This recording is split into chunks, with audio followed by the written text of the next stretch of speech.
हाँ जी, तो last class में अपन डिस्कस कर चुके थे रीअरेंजमेंट ऑफ कार्बोकेटाइन। तो कार्बोकेटाइन का रीअरेंजमेंट क्यों होता है? तो सबसे पहली बात ये कि स्टेबिलिटी को बढ़ाने के लिए कार्बोकेटाइन अपना रीअरेंजमेंट करता है। अब रीअरेंजमेंट करने के लिए इसको जो करना पड़े वो करेगा, लेकिन लेस स्टेबल से मोर स्टेबल की तरफ चलेगा, मोर स्टेबल से मोस्ट स्टेबल की तरफ चलेगा। लेकिन कोई स्टेप ऐसी आती है कि जिसमें स्टेबल से अनस्टेबल बन रहा है, उसके बाद मोस्ट स्टेबल बन रहा हो, तो वो स्टेप वो नहीं कंप्लीट होगी। इस बात को अपन समझ लेते। और स्टेबिलिटी कैसे चेक करते हैं? Alpha hydrogen, number of alpha hydrogen. जितने अल्फा हाइड्रोजन ज्यादा होंगे आप बोलेंगे ये कार्बोकेटाइन उतना ही ज्यादा स्टेबल है। पहली बात तो इसकी ये कंफर्म हो गई थी। इसके बाद सेकंड नंबर पे अपन देखते हैं ये स्टेबिलिटी के लिए आप हाइड्राइड शिफ्ट करा रहे थे, तो 1 to हाइड्राइड शिफ्ट कराया। अब हाइड्राइड अगर मौजूद नहीं है उस टाइम पर आप एल्काइल को शिफ्ट कराएंगे, तो माइग्रेशन ऑफ एल्काइल कैसे होगा? तो अगर हाइड्राइड है जब तक हाइड्रोजन है तब तक तो हाइड्रोजन की शिफ्टिंग ही करानी है, लेकिन जब हाइड्रोजन मौजूद नहीं है उस वक्त आप किसकी शिफ्टिंग कराएंगे? एल्काइल की। अब एल्काइल में कौन? तो आपको पता है कि घर में जब तक बड़ा मौजूद होता है छोटे को शिफ्ट नहीं कर सकते, तो बड़ा फिर छोटा फिर छोटा, यानी इथाइल मिथाइल आ गया तो पहले किसको शिफ्ट करना पड़ेगा? इथाइल को शिफ्ट करना पड़ेगा। इसको डायरेक्ट याद रखेंगे। मैंने तो क्वेश्चन कंसेप्ट समझाने के लिए पूरा कराया था, लेकिन आप डायरेक्ट याद रखेंगे। आज अपन पढ़ रहे हैं rearrangement of ring. Ring Hindi में कहते हैं वलय में पुनर्विन्यास या वलय का पुनर्विन्यास। ठीक है, रीअरेंजमेंट ऑफ रिंग या वलय में पुनर्विन्यास।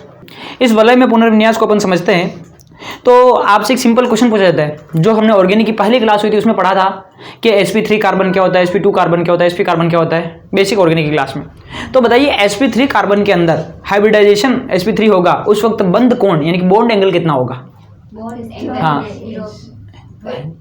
109 डिग्री 28 मिनट, 109 डिग्री 28 मिनट होगा। इस बात को आप मानते हैं? और आपको हाइब्रिडेशन चेक करना है तो आप सिग्मा बॉन्ड गिन लीजिए, कितने सिग्मा बॉन्ड है। अगर 4 सिग्मा बॉन्ड आ गए तो sp3 हाइब्रिडेशन।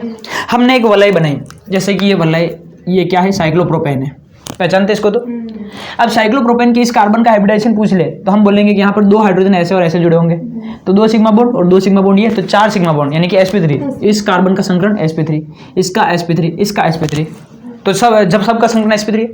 आपने पढ़ा है sp3 संकरण में बंद कोण कितना होना चाहिए? sp3 में 109 डिग्री 28 मिनट का।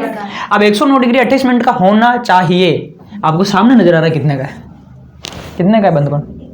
ये 109 डिग्री नहीं है, ये 60 डिग्री का है, दिख रहा है ना? तो आप देखिए कि जिसको 109 होना चाहिए था वो मजबूरी में 60 डिग्री बना के बैठा है, इसकी मजबूरी है। तो ये इतना स्थायी तो नहीं है भैया, ये खुश नहीं है, दुखी है ये। तो ये साइक्लोप्रोपेन दुखी है। हमने इसके साथ एक और बना दिया, ये बताइए ये कौन है? ये कौन है? साइक्लोब्यूटेन।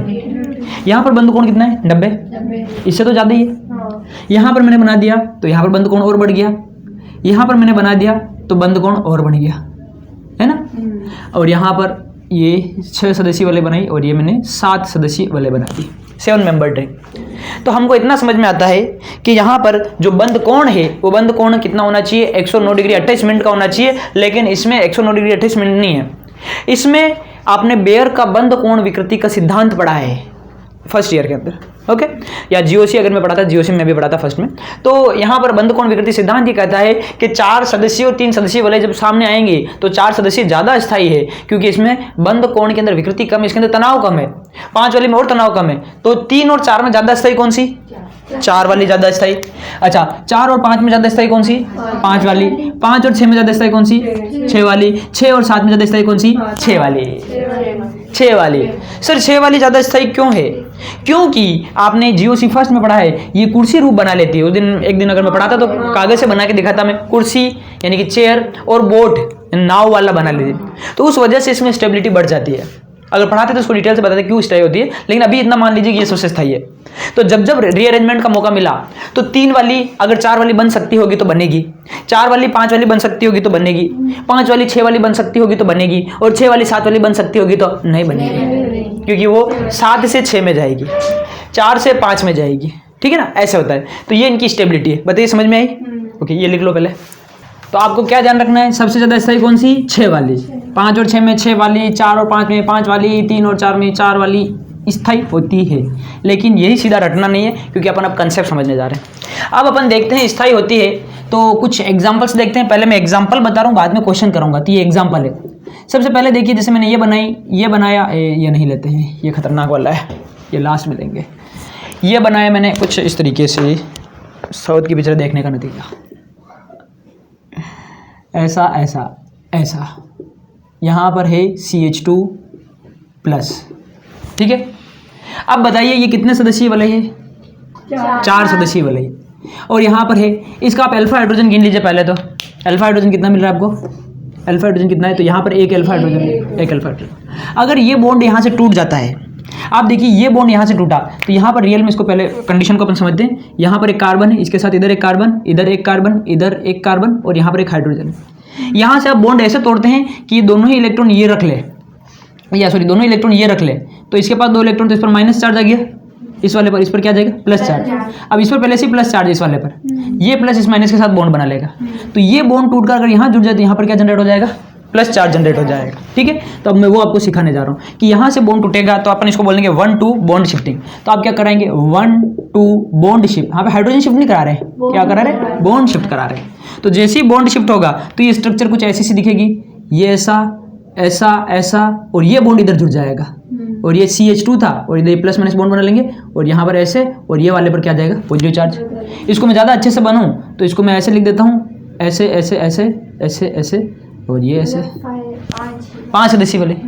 बताइए अल्फा हाइड्रोजन गिनेंगे तो अल्फा हाइड्रोजन भी कितने मिल जाएंगे? 2 इधर और 2 इधर, 4 अल्फा हाइड्रोजन। तो अल्फा हाइड्रोजन के हिसाब से भी स्टेबिलिटी मिली है, और रिंग के हिसाब से भी स्टेबिलिटी मिली है। ये एक ही है ना, अलग अलग नहीं है।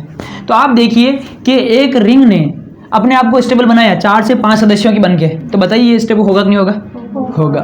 दूसरा क्वेश्चन, ये दूसरा क्वेश्चन लेते हैं। ये यहाँ पर जुड़ा है CH2+। आप देखिए यहाँ पर 1-2 बॉन्ड शिफ्ट होगा कि नहीं होगा? होगा। ये 1-2 बॉन्ड शिफ्ट, तो हमने कराया 1-2 बॉन्ड शिफ्ट करा दिया। जैसे ही 1-2 बॉन्ड शिफ्ट कराया तो यहाँ पर देखिए क्या हो जाएगा, ये ऐसे कितने सदस्यों वाली बन जाएगी? ये 6 सदस्यों वाली, दिख रहा है? आप खुद सोच लीजिए, ये यहाँ से टूट के यहाँ जुड़ेगा तो यहाँ पर 6 सदस्यों वाली बन जाएगी। ये सीधी बना देता हूँ 6 सदस्यों वाली। अब यहाँ से ये यहाँ पर जुड़ा तो इस वाले बॉन्ड पर क्या आ गया? पॉजिटिव चार्ज, ठीक है। तो 5 मेंबर रिंग किस में कन्वर्ट हो गई? 6 मेंबर में। अगर आपको कहीं पर भी इधर उधर बनाने में दिक्कत होती है तो ओवरऑल गिन लीजिए कि कार्बन की संख्या बराबर आनी चाहिए। इधर 1 2 3 4 5 6 और ये 6, तो नंबर ऑफ कार्बन बराबर है तो आपकी स्ट्रक्चर सही है, ठीक है। तो 5 वाली को आपने 6 वाले में कन्वर्ट किया। अगला एग्जांपल अपन तीसरा लेते हैं। जैसे मान लो मैंने ये ली CH2+, कितने सदस्य है ये? 6 सदस्य। अब क्या करा देंगे? 1-2 बॉन्ड शिफ्ट। क्यों कराए? करा ही नहीं सकते, मतलब इसमें रीअरेंजमेंट नहीं होगा क्या? रीअरेंजमेंट होगा कि नहीं होगा? इसमें होगा। तो क्या कराएं?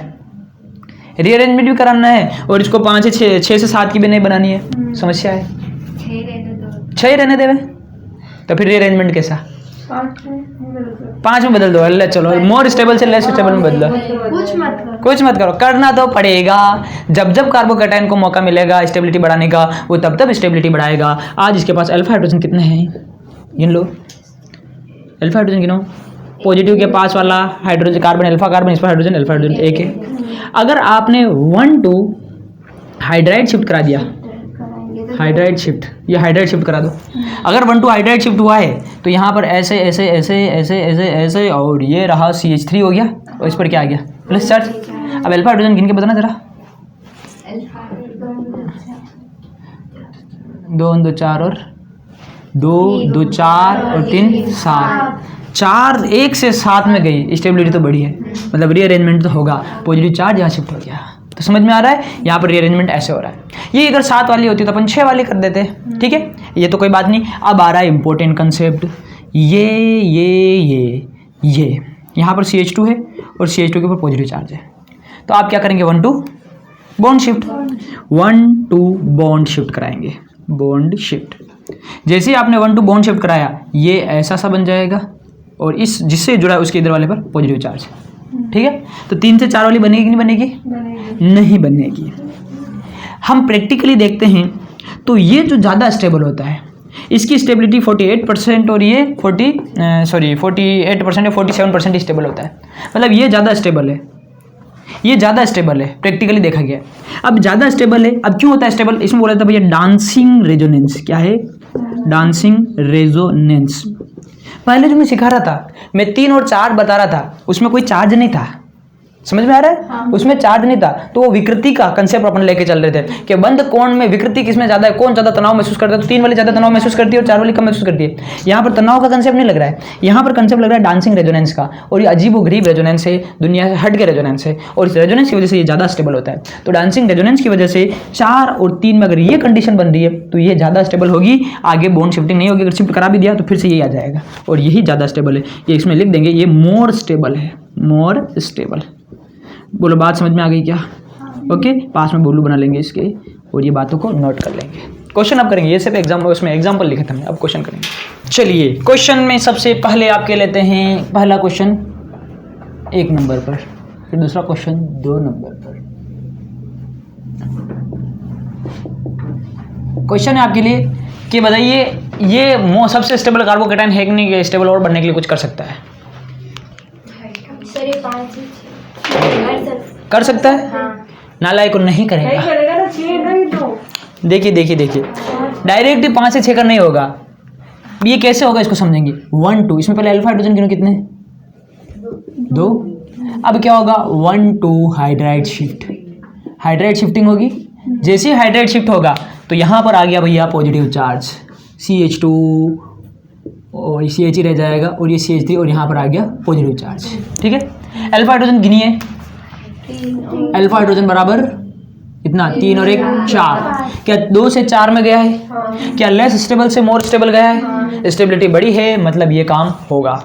आगे आप देखेंगे ये कितने मेंबर रहेंगे, 5 की है। क्या यहाँ से ये बॉन्ड टूट जाए और ये इसके साथ जुड़ जाए तो यहाँ पे पॉजिटिव चार्ज आ जाएगा, और वो पॉजिटिव यहाँ पर है ना, ये नेगेटिव वाला इससे जुड़ के एक बॉन्ड बना लेगा। अगर इसने बॉन्ड बना लिया तो जो है ना रिंग कितने मेंबर हो जाएगी, 6 वाले हो जाएगी। तो फिर यहाँ पर क्यों नहीं हुई है? क्योंकि यहाँ पर आप बॉन्ड को तोड़ देते, जोड़ते किसके साथ, है ना। इस वजह से पहले स्टेप में रिंग का एक्सपेंशन नहीं हुआ। अब क्या होगा, 1 2 बॉन्ड शिफ्टिंग होगी। तो ये रही भैया 1 2 बॉन्ड शिफ्टिंग, और जैसे ही बॉन्ड शिफ्टिंग होगी ये 5 की बन जाएगी। तो मैं इसको डायरेक्ट 5 की बना रहा हूँ समझने के लिए, ऐसे। और ये वाला बॉन्ड इससे जुड़ गया, और इससे जुड़ा हुआ है CH3, तो ये CH3, और जो इससे जुड़ा है उसके अगले वाले कार्बन पर क्या जाएगा, मतलब इस वाले कार्बन पर पॉजिटिव चार्ज। नहीं समझ में आ रहा तो खोल के वापस समझोगे क्या आगे समझ में। ये देखो इधर, ये जो है ना, ये पॉजिटिव चार्ज, ये पॉजिटिव और नेगेटिव का बॉन्ड बना हुआ है यहाँ पर इस जगह। जैसे ही बॉन्ड टूटा तो यहाँ पर नेगेटिव जनरेट होना चाहिए, क्योंकि अगले के पास पॉजिटिव इसको जोड़ना है, तो नेगेटिव जनरेट हुआ। और ऐसा है जैसे कि लकड़ी की कुर्सी होती है ना, ऐसे खींचते खिल्ली एक तरफ रह गई, खांचा एक तरफ रह गया। तो जो नेगेटिव चार्ज जो खांचा है और पॉजिटिव चार्ज जो खिल्ली है, तो खिल्ली किधर रह गई, इधर की तरफ, और ये रहा खांचा। इस खांचे के अंदर इधर वाली खिल्ली लग जाएगी खिंचा, तो यहाँ पर खिल्ली रहेगी पास वाले में। ठीक है ना। और वैसे समझ में नहीं आता, ओवरऑल कार्बन की संख्या गिन लीजिए 5, तो ये 6 7 इसमें गिन लीजिए 5, सॉरी 1 2, पहले से मैंने ज़्यादा का बना रखा है क्या, 6 का बनाना है इसको, 6 का बनाना है, 6 का चलिए 6 का बन गया है ना। नंबर ऑफ कार्बन सेम होना चाहिए, 5 और 6 और 7, और 6 और ये 7 हो गया। ओवरऑल यहाँ पर पॉजिटिव चार्ज है। अब इसमें अल्फा हाइड्रोजन गिन लीजिए कितने, अल्फा हाइड्रोजन कितने, 2 इधर और 1 इधर, कितना हो गया है, 2 और 1 3 होता है ना, 3 अल्फा हाइड्रोजन। क्या ये मोस्ट स्टेबल कार्बोकेटाइन है? क्या इसके आगे और कुछ हो सकता है? नहीं हो सकता, लॉस हो गया 4 से 3 नहीं। देखिए अब देखिए 1 2 हाइड्राइड शिफ्ट, 1 2 हाइड्राइड शिफ्ट होगा तो यहाँ पर ये ऐसी स्ट्रक्चर बन जाएगी, ये ऐसी स्ट्रक्चर बन जाएगी। तो ये है CH3 और यहाँ पर आ जाएगा पॉजिटिव चार्ज। अल्फा हाइड्रोजन गिनिए, अल्फा हाइड्रोजन गिनिए, 2 2 4 3 7। अब समझना, यहाँ से यहाँ तक चले हैं, नंबर ऑफ अल्फा हाइड्रोजन से स्टेबिलिटी बढ़ी है। यहाँ से यहाँ तक चले हैं तो रिंग कितने मेंबर्ड है उसके अकॉर्डिंग स्टेबिलिटी बढ़ी है, और यहाँ से यहाँ तक अल्फा हाइड्रोजन के अकॉर्डिंग स्टेबिलिटी बढ़ी, मतलब ये भी होगा, ये भी होगा, ये भी होगा। तो लास्ट में ये स्ट्रक्चर बन जाएगी। अब कुछ होगा क्या? नहीं। अब चाहे बॉन्ड शिफ्ट भी करा के देख लो या चार्ज भी करा के देख लो, पहली बात बॉन्ड तो शिफ्ट हो गई नहीं, चार्ज को शिफ्ट करा के देखोगे, जिधर भी हाइड्राइड को शिफ्ट कराएंगे आप देखेंगे लॉस ही होगा। तो यहाँ से यहाँ तक क्या चेक किया, अल्फा हाइड्रोजन। यहाँ से यहाँ तक क्या चेक किया, बॉन्ड शिफ्टिंग की वजह से रिंग स्टेबल है कि नहीं है, रिंग स्टेबिलिटी। और यहाँ से यहाँ तक क्या चेक किया, अल्फा हाइड्रोजन। तो अल्फा हाइड्रोजन 3 से 7 होना मतलब फायदे का। तो लास्ट में ये सबसे स्टेबल कार्बोकेटाइन बनाएगा। अगला एग्जांपल देखते हैं अपन, अगला क्वेश्चन करते हैं। जैसे कि मान लो ऐसा दे रखा है 5 का, तो ये ले लिया ऐसा ऐसा, और ये CH2 प्लस, ठीक है 6 का ले लेते हैं। बताइए 6 वाले के अंदर रिंग का 1 2 क्या करेंगे, बॉन्ड शिफ्ट करा देंगे यहाँ पे, करा दे। हाँ, क्यों कराएंगे बॉन्ड शिफ्ट? बॉन्ड शिफ्ट कराएंगे तो 7 का हो जाएगा। 7 वाला है कि 6 वाला ज़्यादा स्टेबल है? 6 वाला ज़्यादा स्टेबल है। तो 1 2 हाइड्राइड शिफ्ट, ये करा दिया 1 2 हाइड्राइड शिफ्ट। जैसे इधर से इधर हाइड्राइड गया, पॉजिटिव चार्ज यहाँ आ जाएगा, ये लो पॉजिटिव चार्ज आ गया, और इधर क्या बन गया? C3। अल्फा हाइड्रोजन कितने कितने? 3 और सॉरी 2 और 2 4 3 7, तो 7 अल्फा हाइड्रोजन, ये देखो ना। ठीक है, तो ये वाला अल्फा हाइड्रोजन 7 है, तो ये बन के रुक जाएगा। चलिए ये एग्जाम्पल आपने कर लिया, तो अगला वाला एग्जाम्पल अपन करते हैं। ये रहा तीसरा। यहाँ पर आपको ऐसा सा कुछ स्ट्रक्चर दिया है और यहाँ पर पॉजिटिव चार्ज है। नहीं, पॉजिटिव चार्ज यहाँ पर लेते हैं, यहीं पर लेता हूँ आपको। ये पॉजिटिव चार्ज है, बताइए इसका कुछ होगा कि नहीं होगा? 7 का है, तो क्या कर सकता है ये?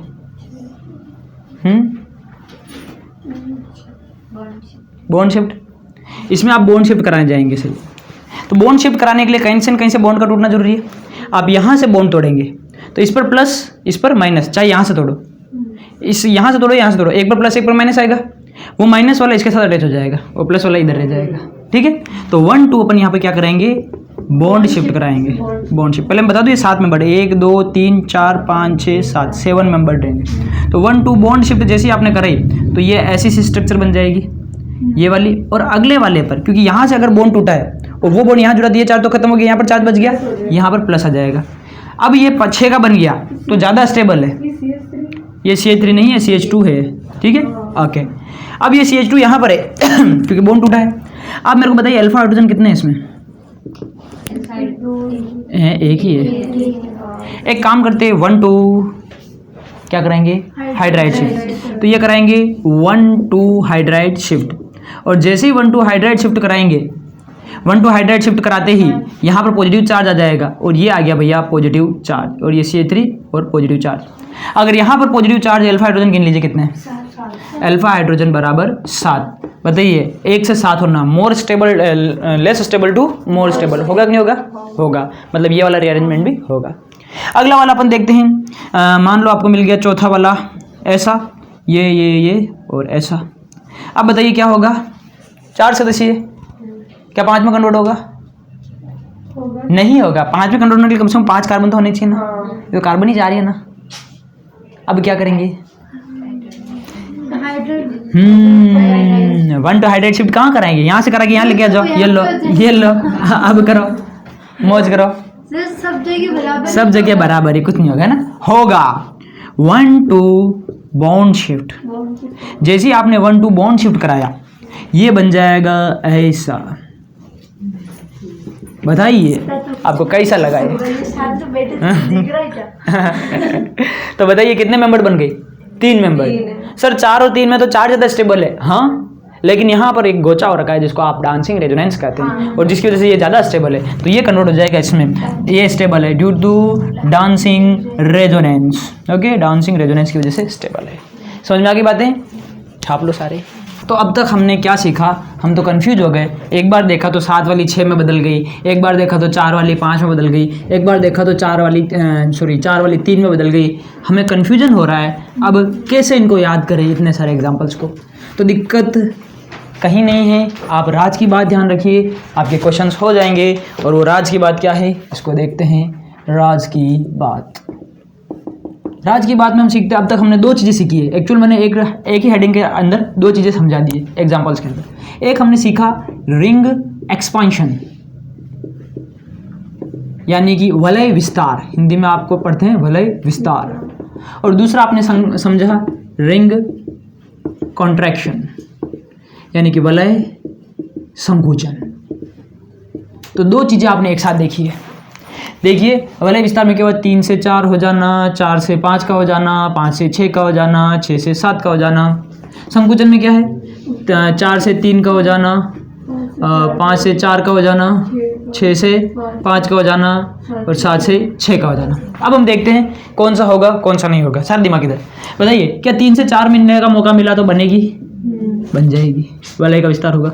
4 से 5 बनेगी, ये भी बनेगी, ये भी नहीं बनेगी, और ये भी नहीं बनेगी। काहे? 3 वाली ज़्यादा स्टेबल है क्योंकि डांसिंग रेजोनेंस मिल चुका है, ठीक है। तो 3 वाली 4 में नहीं बदलेगी, 3 वाली रहेगी। तो ध्यान देंगे, 3 से 4 बनानी पड़े नहीं बनाएंगे, 6 से 7 बनानी पड़े नहीं बनाएंगे, 4 से 5 बनानी पड़े बनाएंगे, 5 से 6 बनानी पड़े बनाएंगे। बोला ही संकुचन कराना है, क्या 4 से 3 कराओगे? 4 से 3 कराओगे नहीं कराओगे? कराओगे। क्यों करेंगे? क्योंकि 4 से 3 आ रही है, इसमें डांसिंग रेजोनेंस है, तो ये स्टेबल है। तो ये 4 से 5 से 4 करोगे? नहीं। 5 से 4 क्यों करेंगे? मोर स्टेबल से लेस स्टेबल क्यों जाएंगे? 6 से 5 करेंगे? नहीं। 7 से 6 करेंगे? हाँ, क्योंकि 6 वाली ज़्यादा स्टेबल है। तो मैंने जितने भी एग्जाम्पल कराए, जितने भी मैं कराना चाह रहा था पर नहीं करा पाया, वो सारे के सारे इसमें है, ठीक है ना। तो राज की बात समझ आई आपको? बना लीजिए राज की बात और बना दीजिए पास में एक बबलू और कर दीजिए दुनिया का मुंह बंद। ये जी हमारा एक टॉपिक पूरा हुआ, रीअरेंजमेंट ऑफ कार्बोकेटाइन। तो हमने क्या देखा रीअरेंजमेंट ऑफ कार्बोकेटाइन में? पूरा का पूरा मैंने बोला था ना कि जब भी लास्ट ऑर्गेनिक की क्लास होगी उस दिन आपको पूरी ऑर्गेनिक मुंह पे याद होगी। वैसे एक टॉपिक खत्म हुआ तो वो एक टॉपिक आपको मुंह पे याद होना चाहिए। कार्बोकेटाइन का रीअरेंजमेंट क्या होता है? More less stable to more stable, more stable to most stable, stable to less stable जा रहा है, फिर मोस्ट में जाएगा क्या? नहीं जाएगा। स्टेबिलिटी कैसे चेक करेंगे? अल्फा हाइड्रोजन से। वलय का विस्तार या वलय का संकुचन कराएंगे। 3 से 4 बनेगी कि नहीं बनेगी? नहीं बनेगी। 4 से 5 बनेगी। 5 से 6, 6 से 7 नहीं बनेगी। वलय का संकुचन हो रहा है, 4 से 3 होगा, 4 से 3 होगा, 5 से 4, 6 से 5, 7 से 6 होगा। ये हमने अब तक पढ़ा जिसका सार है, ठीक है। अब अपन रिएक्शन स्टार्ट करते हैं। रिएक्शन जो पढ़ने जा रहे हैं ऑर्गेनिक की, आप बुक्स वगैरह में पढ़ते हो अलग तरीके से पढ़ाई जाती है और मेरा तरीका थोड़ा अलग है। यहाँ पर मैं पूरी ऑर्गेनिक की रिएक्शंस को कुछ कैटेगरी में डिवाइड कर रहा हूँ। सबसे पहले मैं आपको पढ़ाऊंगा सब्स्टिट्यूशन रिएक्शन, जिसको हिंदी में कहते हैं प्रतिस्थापी अभिक्रियाएं। प्रतिस्थापी अभिक्रियाएं, एक का जाना, एक का आना और बॉन्ड उतने के उतने बना रहना, इसको कहते हैं प्रतिस्थापी अभिक्रिया। दूसरी मैं आपको पढ़ाऊंगा इसके बाद एलिमिनेशन रिएक्शन, जिसको हिंदी में कहते हैं विलोपन अभिक्रिया। तीसरा मैं आपको पढ़ाऊंगा एडिशन रिएक्शन, एडिशन रिएक्शन यानी कि योगात्मक अभिक्रिया। और अगली मैं आपको पढ़ाऊंगा रीअरेंजमेंट रिएक्शन यानी कि पुनर्विन्यास अभिक्रिया है। नाम आपने सारे सुने हुए हैं, ठीक है। देखते हैं सब्स्टिट्यूशन में क्या होगा। सब्स्टिट्यूशन में एक जाएगा दूसरा आएगा। जो जा रहा है वो हाइड्रोजन ही रहेगा ज़्यादातर, और जो आ रहा है अगर वो कोई इलेक्ट्रोफाइल हुआ, इलेक्ट्रॉन स्नेही हुआ, तो बोलेंगे इलेक्ट्रॉन स्नेही प्रतिस्थापन अभिक्रिया, इलेक्ट्रोफिलिक, मेरे का अलग चीज था, इलेक्ट्रोफिलिक सब्स्टिट्यूशन रिएक्शन, ठीक है। तो इलेक्ट्रोफिलिक सब्स्टिट्यूशन रिएक्शन। अगर वो कोई न्यूक्लियोफाइल हुआ, न्यूक्लियोफिलिक सब्स्टिट्यूशन रिएक्शन। और अगर कोई फ्री रेडिकल हुआ, मुक्त मूलक हुआ, तो फ्री रेडिकल सब्स्टिट्यूशन रिएक्शन। यानी सब्स्टिट्यूशन रिएक्शन आपको 3 टाइप के पढ़ाऊंगा, एफएसआर, एनएसआर और ईएसआर, एनएसआर, एफएसआर, ठीक है। अगली विलोपन अभिक्रिया क्या होगी? विलोपन में विलोपन होगा। इसमें क्या होगा? एक कोई भी कंपाउंड होगा जिसके 2 सिग्मा बॉन्ड जाएंगे और 2 सिग्मा बॉन्ड के बदले 1 पाई बॉन्ड आएगा, इसको विलोपन कहेंगे। एक एग्जांपल बताता हूँ, जैसे क्या करने वाले हैं अपन। यहाँ पर CH3, CH और Br दे रखा है, और इधर CH3 और इधर CH3 ऐसे दे रखा है, और इसकी रिएक्शन एल्कोहलिक KOH के साथ कराएंगे। कैसे क्या होगी जो तो पढ़ाएंगे तब पढ़ेंगे, लेकिन इसमें एल्कोहलिक KOH दिख जाएगा, फौरन इधर का Br आएगा और इधर का हाइड्रोजन आएगा, और ये आ जाएगा CH3, CH और CH2 डबल बॉन्ड और यहाँ पर CH3। तो यहाँ पर 2 सिग्मा बॉन्ड टूटे, एक हाइड्रोजन का एक इसका, 2 सिग्मा के बदले 1 पाई आया है, एलिमिनेशन हुआ है। एलिमिनेशन किसका हुआ? HBr का, तो -HBr एलिमिनेशन रिएक्शन। तो ये रिएक्शन अपन ऐसे इसमें पढ़ने वाले हैं, ठीक है। इसके बाद अपन पढ़ने वाले हैं एडिशन रिएक्शन। इसका मतलब इसमें 1 पाई बॉन्ड टूटेगा, उस 1 पाई बॉन्ड के बदले 2 सिग्मा बॉन्ड बन जाएंगे। अब वो आने वाला, ऐड होने वाला, अगर वो इलेक्ट्रोफाइल होगा तो बोलेंगे इलेक्ट्रोफिलिक एडिशन रिएक्शन। वो आने वाला अगर कोई न्यूक्लियोफाइल होगा तो बोलेंगे न्यूक्लियोफिलिक एडिशन रिएक्शन। वो आने वाला कोई फ्री रेडिकल होगा, बोलेगा फ्री रेडिकल एडिशन रिएक्शन, ठीक है। पुनर्विन्यास क्या होगा? पुनर्विन्यास में जैसे कि इस तरह का कोई कंपाउंड दे रखा है आपको, और इसकी मान लो LCl3 के साथ रिएक्शन करा रहे हैं, और कुछ ऐसा बन रहा है।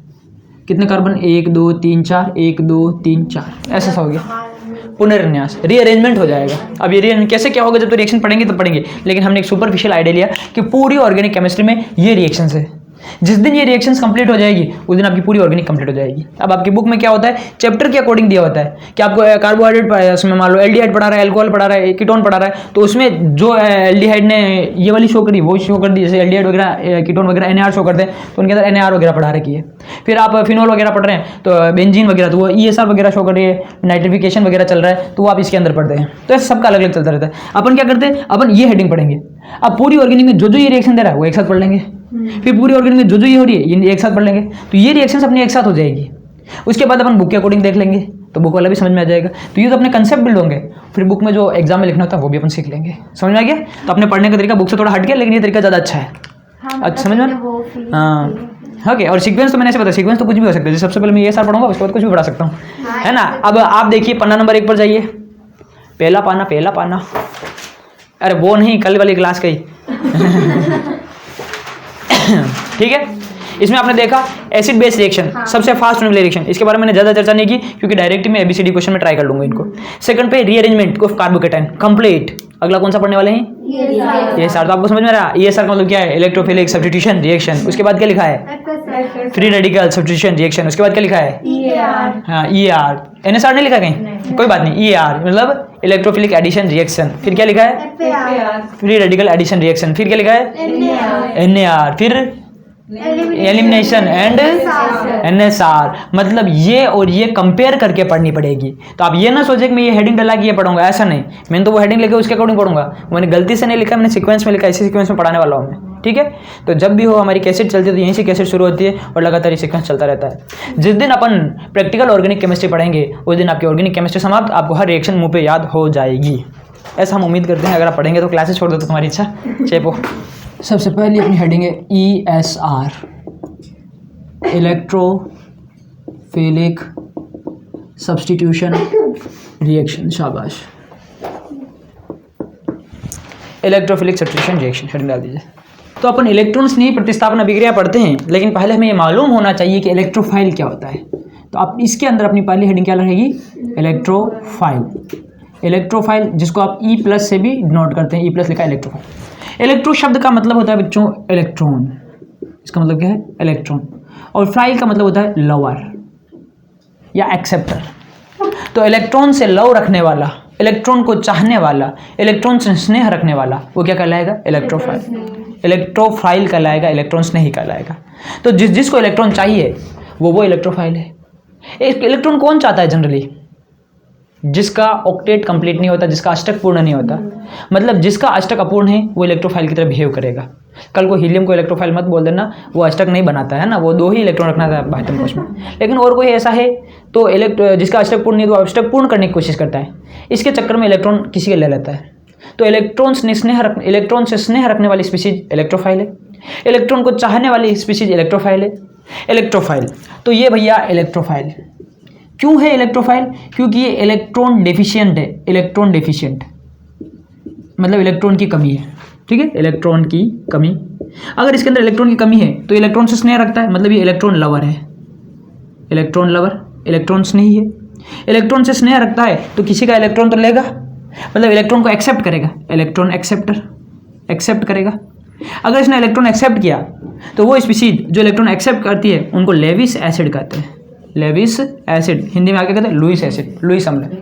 तो इलेक्ट्रोफाइल लुईस अम्ल की तरह व्यवहार करता है। बोलो बात समझ में आ गई? क्यों करता है? क्योंकि इलेक्ट्रॉन को एक्सेप्ट करता है। ये ऐसे इलेक्ट्रॉन लवर क्यों होता है? इलेक्ट्रॉन डेफिशिएंट क्यों होता है? क्योंकि इसका ऑक्टेट इनकम्प्लीट होता है। ऑक्टेट इनकम्प्लीट, हाँ अष्टक अपूर्ण कर देंगे, हिंदी में कर देंगे अष्टक अपूर्ण है। इनका अष्टक अपूर्ण होता है, 8 इलेक्ट्रॉन पूरे नहीं होते, इस वजह से ऐसा करते हैं। तो समझ में आ गया? इलेक्ट्रोफाइल हेडिंग डाल दीजिए, इसमें लिखिए इलेक्ट्रोफाइल हेडिंग डालो।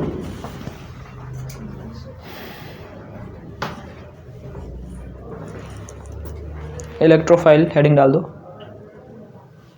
ये नहीं लिखना है, मैं बोल के लिखा दूंगा। लिखें?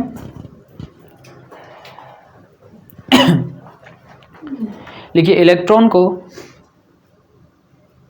ग्रहण करने वाली स्पीशीज, इलेक्ट्रॉन को ग्रहण करने वाली स्पीशीज, ओब्लिक करके लिखो, ओब्लिक इलेक्ट्रॉन से स्नेह रखने वाली स्पीशीज, समझने के लिए है ना ये। इलेक्ट्रॉन से स्नेह रखने वाली स्पीशीज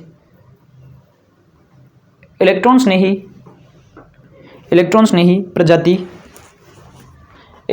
प्रजाति कहलाती है। इलेक्ट्रॉन्स ने ही प्रजाति कहलाती है। लिख लिया? इलेक्ट्रॉन्स ने ही, आगे लिखिए, रखने वाली सभी इलेक्ट्रॉन्स ने ही प्रजाति कहलाती है। इलेक्ट्रॉन्स ने ही का अष्टक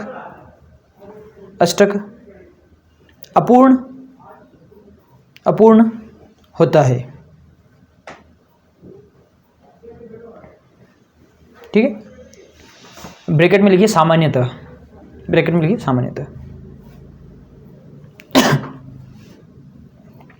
ठीक है, सामान्यतः। अगला देखिए, आगे देखिए, इलेक्ट्रॉन्स नहीं जो होता है, लिखना नहीं है, समझना है। इलेक्ट्रॉन्स नहीं जो होता है, आपको देख के लगता है कि सर जिसके ऊपर पॉजिटिव चार्ज है वो इलेक्ट्रॉन्स नहीं होगा, है ऐसे लगता है क्योंकि हमने ऐसा इसको डिनोट किया है। ये भ्रम है। पहली बात तो ये कि इलेक्ट्रॉन्स नहीं जो होता है हमेशा आवेशित हो, ऐसा ज़रूरी नहीं है। कोई आवेशित नहीं है, बिना आवेश के भी इलेक्ट्रॉन्स नहीं हो सकता है। तो इलेक्ट्रॉन्स नहीं अलग अलग तरह के होते हैं, लेकिन पहले आप इस जानकारी को लिख लीजिए ताकि आपको समझ में आ जाए। इलेक्ट्रॉन्स नहीं लुईस अम्ल की तरह व्यवहार करता है, इसको डायरेक्ट लिखेंगे क्या? पहले वो डायरेक्ट लिख दो। इलेक्ट्रॉन्स नहीं लुईस अम्ल की तरह व्यवहार करते हैं।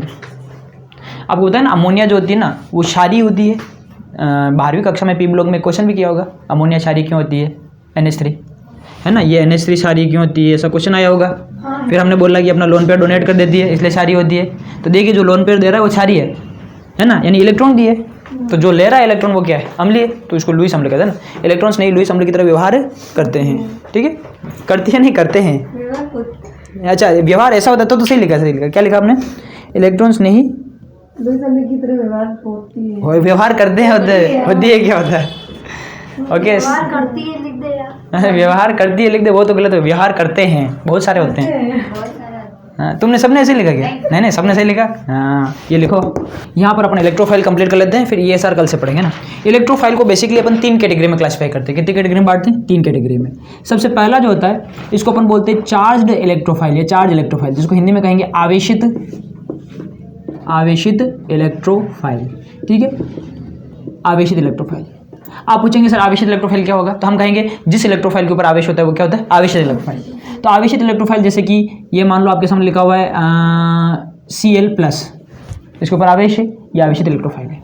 यहाँ पर देखिए Br+, ये आवेशित इलेक्ट्रोफाइल है। Ca3+, आवेशित इलेक्ट्रोफाइल है।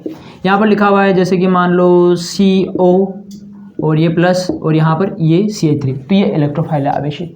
ठीक है, यहाँ पर जैसे मान लो कि N डबल बॉन्ड हो और ये ऐसे और इसको प्लस लगा है, NO2+ है वैसे तो ये मैंने पूरा खोल के लिखा हुआ है, ये आवेशित इलेक्ट्रोफाइल है। यहाँ पर जैसे कि NO+ लिखा हुआ है, ये आवेशित इलेक्ट्रोफाइल है। ये ऐसे N डबल बॉन्ड और N+ लिखा है, ये आवेशित इलेक्ट्रोफाइल है। तो जिसके ऊपर आवेश दिख रहा है वो आवेशित इलेक्ट्रोफाइल है। लेकिन दिमाग में ये कंसेप्ट बिल्कुल मत बैठाना कि जिसके ऊपर आवेश होता है वो आवेशित होता है, नहीं, ये तो इसलिए इलेक्ट्रोफाइल है क्योंकि इनका ऑक्टेट कंप्लीट नहीं है। आप इनका इलेक्ट्रॉनिक विन्यास लिखिए तो 8 इलेक्ट्रॉन बाहर के कोश में नहीं होंगे, लेकिन कुछ ऐसा होता है जैसे सोडियम+ लिखा है तो ये कोई आवेशित इलेक्ट्रोफाइल नहीं है। क्यों नहीं है? क्योंकि सोडियम के पास 11 इलेक्ट्रॉन होते हैं। तो आप नॉर्मल सोडियम लिखते हैं 11, 1s2 2s2 2p 2p6 3s 3s2 कहाँ से होगा, 3s हो गया ना, 3s1 होगा। ठीक है ना, 2 10 हो गए ये और 11। अब सोडियम+ में चला गया, जैसे सोडियम+ बनेगा ये एक इलेक्ट्रॉन निकल गया तो ये ऑर्बिटल ही हट गया। अब आउटर मोस्ट ऑर्बिटल, ये आउटर मोस्ट ऑर्बिटल में कितने इलेक्ट्रॉन, 8। तो सोडियम इलेक्ट्रोफाइल थोड़ी ना है, ये क्यों किसी का इलेक्ट्रॉन लेगा। तो हर किसी आवेश को देख के बहकावे में नहीं आना है। आवेश वो सिर्फ दिखाने के लिए होता है। हकीकत में हर कोई चाह नहीं रखता है, हर कोई लव नहीं रखता, हर कोई स्नेह नहीं रखता। जो स्नेह रखता है उसका ऑक्टेट इनकम्प्लीट होता है, जिसको और कहीं से नहीं मिला होता है फिर वो इधर उधर से लेता है। ठीक है, लेकिन कुछ ऐसे होते हैं दिखाते हैं हमको कहीं से नहीं मिला, लेकिन उनका खुद का ऑक्टेट कंप्लीट है। समझ में आ रही बात? ओके, ये हो गया क्या है, चार्ज इलेक्ट्रोफाइल। दूसरा होते हैं न्यूट्रल इलेक्ट्रोफाइल। न्यूट्रल इलेक्ट्रोफाइल जिसको आप कहेंगे उदासीन इलेक्ट्रोफाइल। उदासीन इलेक्ट्रोफाइल मतलब जिनके ऊपर कोई चार्ज ही नहीं है, पता ही नहीं चलता देखे ये इसको इलेक्ट्रोफाइल होना चाहिए नहीं होना चाहिए, लेकिन वो इलेक्ट्रोफाइल होते हैं। जैसे कि आपने देखा होगा AlCl3, जैसे कि BH2 BH3 ZnCl2, रुको रे, ZnCl2। यहाँ पर मैं एक लिख रहा हूँ, ये मोस्ट इंपॉर्टेंट है CCl2, ये रहा। इसको क्या कहते हैं? इसको कहते हैं कार्बिन, शाबाश। आप कहेंगे सर ये इलेक्ट्रोफाइल कैसे है, तो ये मैं आपको पढ़ाऊंगा एक रिएक्शन रीमाटीमा, मेरा मतलब रायमंड टीमन। रीमाटीमा के अंदर एक जो इलेक्ट्रोफाइलिक स्पीसीज कौन सी होगी, तो वहाँ पर हम बोलेंगे यहाँ पे इलेक्ट्रोफाइलिक स्पीसीज जो है वो ये है डाइक्लोरोकार्बिन। डाइक्लोरोकार्बिन का आप इलेक्ट्रॉनिक कन्फिग्रेशन चेक करेंगे तो यहाँ पर C एक Cl। अब यहाँ पर कार्बन के जो ऑर्बिटल्स होंगे उसमें एक में तो 2 इलेक्ट्रॉन भरे हुए हैं और एक ऑर्बिटल खाली है, उस खाली वाले में ये अपना इलेक्ट्रॉन किसी का एक्सेप्ट करेगा, इसलिए डाइक्लोरोकार्बिन भी क्या है, ये एक इलेक्ट्रोफाइल है। ठीक है, इसी तरह से ये हो गए जिनके ऊपर कोई चार्ज नहीं फिर भी इलेक्ट्रोफाइल, तो यहाँ पर इसके ऊपर भी कोई चार्ज नहीं है। जैसे कि तीसरा वाला मैं एग्जांपल आपको तो क्या करना है, इसके नीचे लिखना, मैं उधर लिख रहा हूँ ना। तीसरा वाला जो होगा इसको आप बोलेंगे electrophile due to resonance. Electrophile short में लिखता हूँ, इलेक्ट्रोफाइल जनरेटेड बाय रेजोनेंस, यानी कि रेजोनेंस को हिंदी में क्या कहते हैं, अनुनाद से उत्पन्न इलेक्ट्रोफाइल। ये अनुनाद करके इलेक्ट्रोफाइल बन जाते हैं। कैसे, देखिए आपने देखा होगा SO3 ऐसा है। अब ये क्या करता है, फौरन अपना एक बॉन्ड इधर शिफ्ट कर लेगा। जैसे इसने अपना एक बॉन्ड शिफ्ट किया, अनुनाद हुआ, SO और ये बॉन्ड हो, ये माइनस और ये प्लस, अब ये एज इलेक्ट्रोफाइल बिहेव करेगा। समझ में रहा है, तो SO3 इलेक्ट्रोफाइल की तरह बिहेव कर लेगा। चलो मैं इसके इधर ब्रैकेट बना लेता हूँ और ब्रैकेट में लिख देता हूँ SO3 क्या है, ये रेजोनेंस की वजह से उत्पन्न हुआ इलेक्ट्रोफाइल है। जैसे CO2, तो ये देखो, ये ऑक्सीजन, ये कार्बन, ये ऑक्सीजन, ये इसका बॉन्ड इधर शिफ्ट हुआ। जैसे बॉन्ड इधर शिफ्ट होगा तो ये O डबल बॉन्ड, ये और ये माइनस और ये प्लस, यानी कि CO2 जो है ये भी क्या है, रेजोनेंस की वजह से इलेक्ट्रोफाइल बन जाता है। और बहुत से रिएक्शंस कराने वाला हूँ मैं ऐसे जिसमें बनेंगे, तो आपको समझ में आ गए। ये क्या है, चार्ज है लेकिन इलेक्ट्रोफाइल है। ये क्या है, न्यूट्रल है लेकिन इलेक्ट्रोफाइल है क्योंकि इनका ऑक्टेट इनकम्प्लीट है। और ये क्या है, अनुनाद की वजह से उत्पन्न, ये भी न्यूट्रल ही है लेकिन अनुनाद की वजह से इनमें क्या हुआ, इलेक्ट्रोफाइल बन गए। ठीक है, पहले इनका ऑक्टेट कंप्लीट था लेकिन बाद में शिफ्ट होने की वजह से ऑक्टेट इनकम्प्लीट हुआ। लिख लीजिए जल्दी। इसमें अपन एक रिएक्शन पढ़ने वाला है, हाइड्रोबोरेशन ऑक्सीडेशन, उसमें आपको बताऊंगा। इसमें एक BH3 भी है। यहाँ तक हमने इलेक्ट्रोफाइल सारे पढ़ लिए।